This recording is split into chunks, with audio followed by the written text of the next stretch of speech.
Hi everyone, it's Lauren and today I'm going to be talking about the books that I read in May. I only read 3 books, it's going to be quite a quick video today. The first thing I read was Wuthering Heights by Emily Bronte, which I read as part of my Page to Screen series, which I will link here if you're interested in going and have a look. This was a reread for me and I'm actually really pleased that I reread it, because the first time I read Wuthering Heights, I think I read it just because I felt like I should, or I wanted to know what was going on, you know, what was this Wuthering Heights everyone was talking about, and I was really taken aback by the narrative structure, and I didn't expect it to be like that at all. So the way it's told is there's this stranger, Mr. Lockwood, who comes along to Wuthering Heights.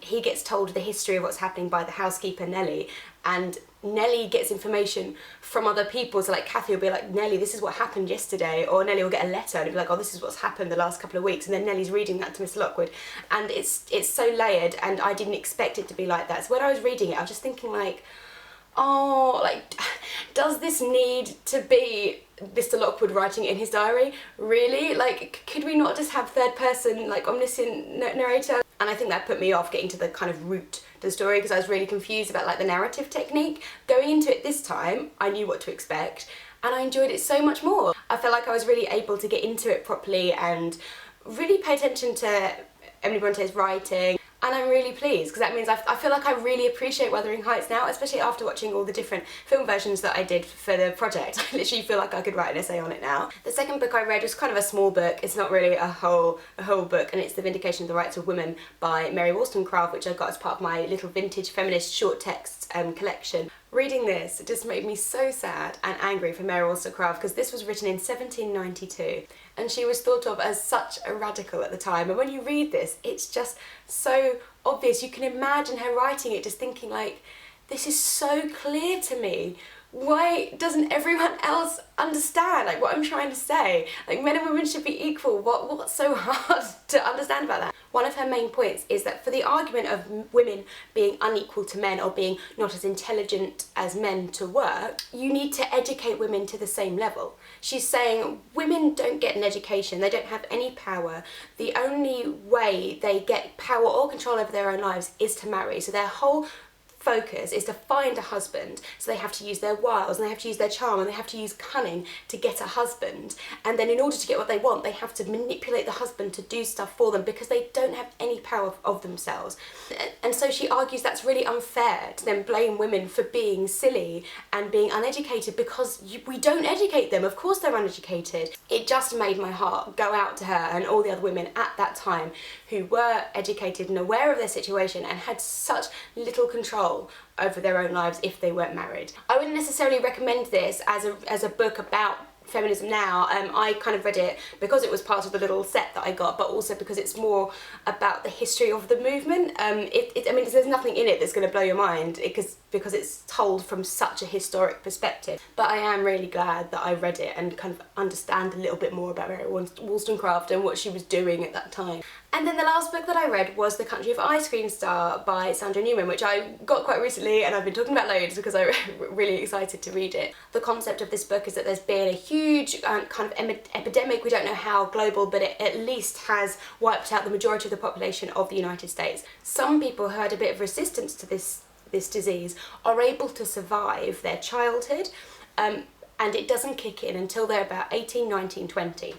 So what that means is you have loads of tribes of children who die, who get their sickness when they're about 18, 19, and that's how long they live.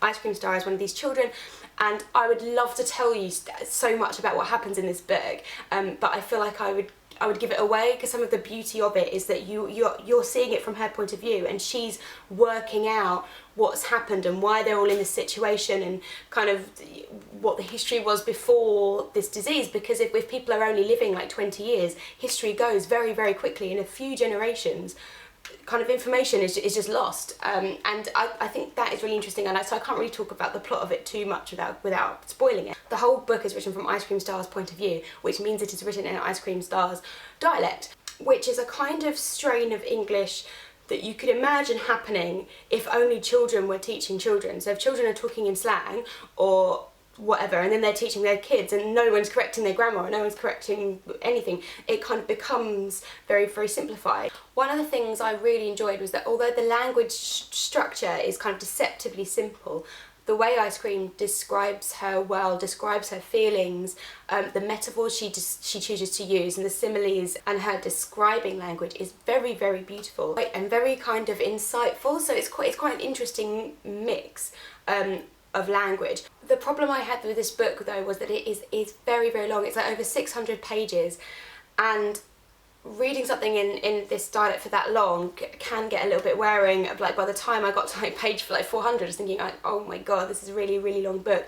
And actually at the end, I don't know, I presume there's a sequel. Like it didn't really wrap up, so I thought this was a standalone book, but presumably there's a series. So that kind of confused me as well, because I felt like when I was reading it, I was thinking like, oh, this is going quite, not much is really happening. It wasn't going slowly, but it felt like it was really far from a resolution, like you couldn't imagine how things would wrap up. And I'm not sure whether I'll continue reading the series.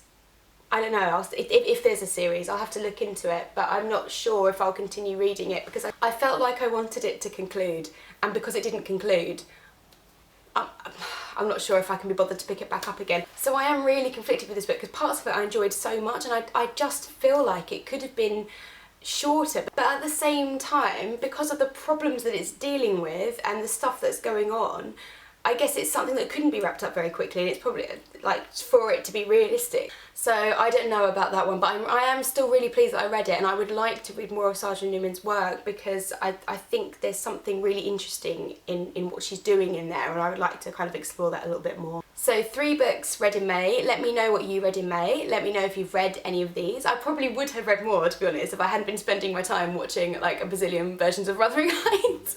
But anyway, I'd love to hear from you as always in the comments, and I'll see you in my next video. Bye! This is because a lot of these versions try and make Heathcliff into someone that Cathy could reasonably love, rather than him being crazy and mean, which is what he is in the book.